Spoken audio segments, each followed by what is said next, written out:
Sakura Municipal High School was like any other aging public school in a quiet suburb of Saitama.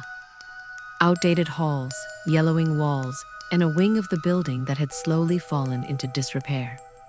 That wing included Room 3B, an old classroom that hadn't been used since the late 90s. It wasn't officially closed. The school just stopped assigning it to classes. No one talked about why. Until one year, due to classroom overflows, Homeroom 3B was reinstated. Kana Fujimoto, the new student. Kana was a transfer student. Her parents moved her after a bullying incident in Tokyo. She was quiet, observant, and reportedly carried a small camcorder with her everywhere. She was placed in Class 3B, the first class assigned to that room in 5 years. From the first week, students began to notice something off. Kana kept a notebook, a personal journal which was found later in her abandoned desk drawer. In it, she wrote things like, April 17th. There's mold under the wallpaper, but when I tried to peel it back, it wasn't mold, it was hair. April 22nd. Desk 4 is always cold. Even when the sun comes through the windows, no one ever wants to sit there. Today, I had to. May 5th. I started filming during homeroom. There's a reflection in the window behind me that doesn't match what's in the room. Her handwriting grows more erratic with each entry. About a week before her disappearance, she left her camcorder running during class while hidden in her school bag. The footage was disturbing not because of what you see, but because of what you don't. Every time the camera is angled even slightly toward desk 4, the footage glitches, flickers, or the audio cuts out. At one point, the audio catches a low, repeated phrase. She's still here, she's still here, she's still here. No one in the class ever heard it. On May 13th, Kana stayed after school to finish a project.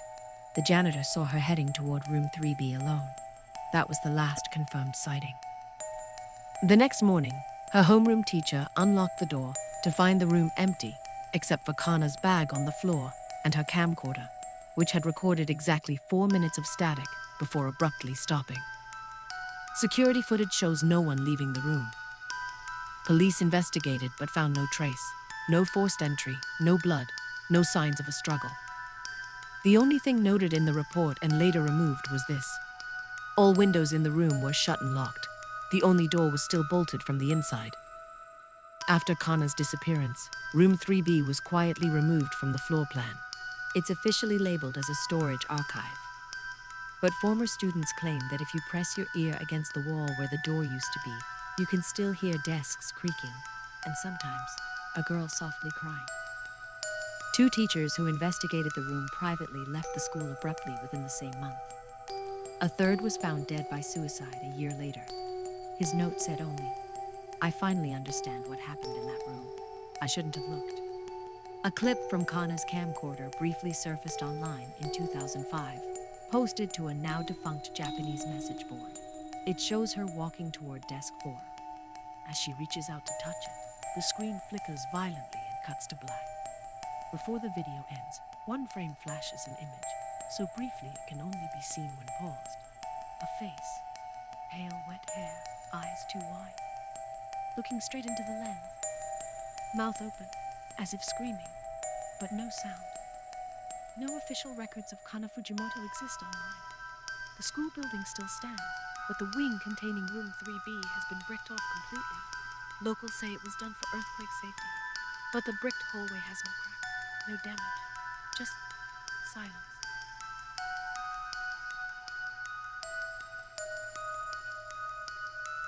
In 1998, a rural school near the Polish-Belarusian border made headlines for one of the strangest unsolved disappearances in modern history. On a cold March morning, the entire third-year Class C, consisting of 21 students and 1 teacher, walked into their assigned classroom, room 119. They were never seen again. Official report, leaked. The teacher, Jan Kowalski, was well-liked. His students were average, nothing out of the ordinary. That morning, they entered the classroom at 7:58 a.m. The school bell rang at 8 a.m. A hall monitor was the last to see them entering. No one exited. When a substitute teacher opened the door at 10:15 a.m. for the next lesson, the room was empty. No bags, no jackets, no chalk on the board. Just 21 identical chairs, all slightly pulled out from the desks, like everyone stood up in unison and vanished. Something wasn't right. The room was too clean, scrubbed. There was a chemical smell, not bleach, something acidic. The floor had discoloration, like shadows burned into the wood under where the desks used to be. The school janitor quit the same day, reportedly muttering, "I told them not to reopen that room. It was sealed for a reason." The forbidden history of Room 119. Locals claim Room 119 had been shut down since the 1980s, after a child suicide occurred during a class. According to unofficial records, a boy hung himself using projector wires during a lesson. The teacher didn't notice for 17 minutes. The class he belonged to was dissolved. 2 students from that year later died by suicide. A third reportedly went mute and never spoke again. The school had sealed off Room 119, but in 1998, due to overcrowding, it was reopened without informing staff of its history. The voicemails. Parents of the missing students reported receiving voicemails within 24 hours of the incident. None of the calls came from known numbers. The messages contained static, distorted breathing, and soft crying. In 2 cases, a mother swore she heard her son whisper, "We're still in here, but it's not the school anymore." The security camera glitch. There was 1 CCTV camera in the hallway outside Room 119. At exactly 8:03 a.m., the footage corrupted. When it resumed at 10:16 a.m., the timestamp was normal, but there was a figure standing at the door to Room 119. Not a teacher, not a student. No face, just a blurred silhouette with a head tilted sharply sideways like it was listening to something through the door. Government response. The Polish government sealed all files, citing environmental contamination. The school was shut down within the year and demolished in 2000. No environmental toxins were found. Nothing explainable. No bodies were recovered. No evidence of forced entry or exit. No footprints. Room 119 was never found in the building's blueprints. There were rooms 118 and 120. No trace of 119 in the plans. But the room was there. What they found years later. In 2014, during excavation for a new school built nearby, workers unearthed a sealed concrete chamber. Inside, they found 21 rusted student desks, aligned in rows. Every desk had deep scratches, as if the students had clawed into the wood. No bodies.